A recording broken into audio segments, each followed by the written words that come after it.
Hey, it's Justin KANOYA, DJ, business coach, and idea sharer, and in this video, we're talking about this guy, the CDJ-3000. Now, the CDJ-3000 from Pioneer was released back in September of 2020 to quite fanfare. There's been a ton of videos, chatter, and just a lot of buzz around the DJ community about this amazing new piece of gear. And I thought I didn't really want to add to the chatter and everything else that was out there. If you want to find an overview video, review video, performance video, there's plenty of those out there. I think from my perspective, what I really wanted to focus on is taking a look at some of the features, some of the buttons, and all the stuff that's on the CDJ-3000, and perhaps wondering if it might be a little bit of a glimpse into our future as DJs. Could these things be incorporated, or should they be incorporated as standard issue options on DJ controllers?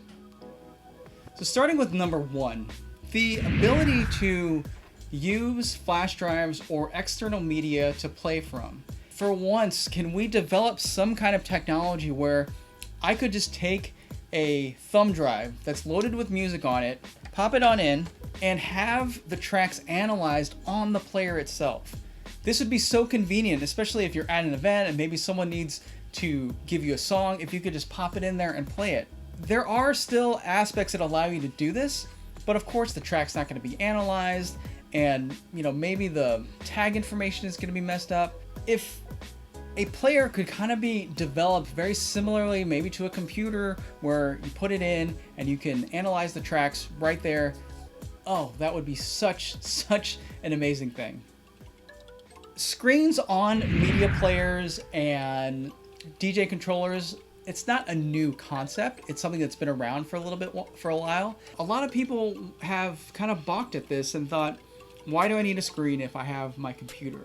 And frankly, I always just like being able to have my browse knob right here and be able to look at what I'm navigating versus navigating with one hand and sort of looking in another direction. Ultimately, I see where we might want to go toward that, where small screens and it's touch screen, where you're able to navigate through and really take advantage of having a screen on board. All right, let's talk about number three, and that is the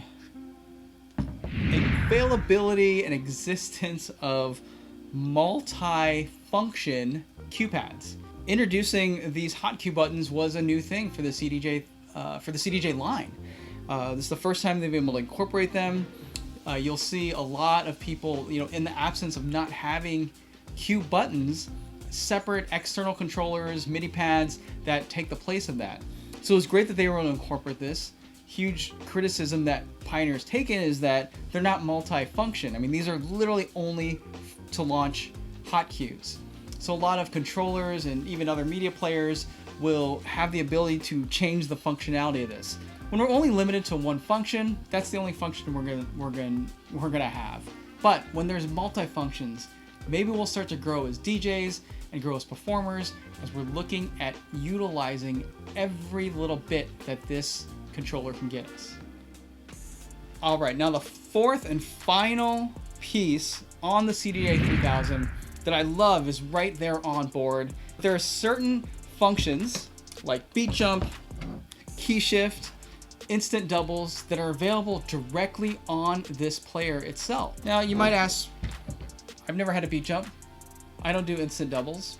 Well, the fact that it's right here on the player itself is going to make a lot of people wonder what it is and explore and try to think, why would a DJ want to use this? These features are here on board, ready to go to help you improve as a DJ, help your performance improve. The CDJ-3000 has this out of the box with dedicated buttons for it, and it's something I'd love to see on future builds of controllers and media players. All right, that is a quick look at the CDJ-3000, or at least my take on it. Again, players like this are sort of what sets the bar for future iterations of DJ gear. So if the CDJ-3000 is kind of like the gold standard for the ultimate in features and functionality, then maybe there are elements on this player today that could trickle down to future production in DJ controllers and DJ media players in the future. I guess we'll just have to wait and see. I hope you enjoyed this video. If you did enjoy it, please give it a like and subscribe to the channel if you aren't already. I want to thank you so much for watching. I'm DJ Justin Kanoya, and I will see you next time online.